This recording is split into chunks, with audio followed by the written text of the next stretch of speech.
In this video, we're going to be focusing on creating documents within Photoshop.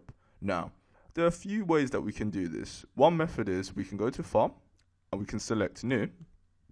Or, if we close this, we can do a Control N on our keyboard, like so. And from here, as you can see, we've got several options that we can play around with. So, for example, we've got name field here, so we could just put my image, for example, here.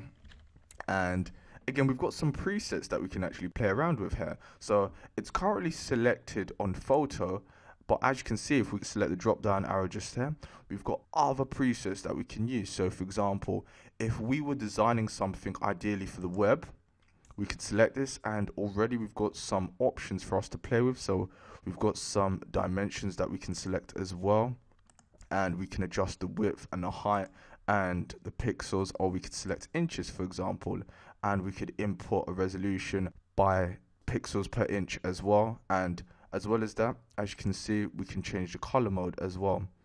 Now, the key thing is when you're designing something within Photoshop, you've got to consider where is your design, or what is your design actually going to be used on. For example, is it going to be used on the web? Is it going to be used as a photo? Or ideally, are you going to be printing this on paper? So it's just a very key thing to bear in mind here. And for example, if you are using a design for the web, ideally the resolution you want to be focusing on is 72 pixels per inch. And as well as that, normally with printing, for example, if we select US paper, a resolution of 300 and a choice of color mode with either RGB or CMYK, this is more for commercial printing, is ideal as well. And in terms of the web, again, RGB color would be very ideal as well. And you've also got the option of selecting a type of background as well, such as the background color and having the background transparent or white. And we've also got the color profile and the pixel aspect ratio as well.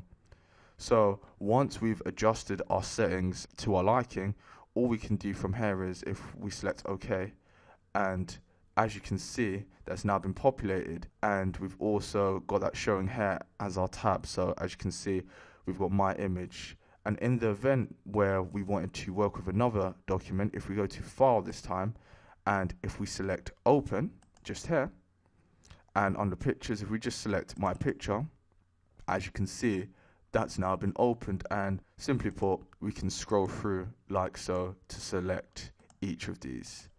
And if you want to actually save your work, so here, what we do is we can either do Control S on our keyboard, or we can go to File, and from here, we can select Save As. And simply put, we can just put a name for our file, and we can select the file type.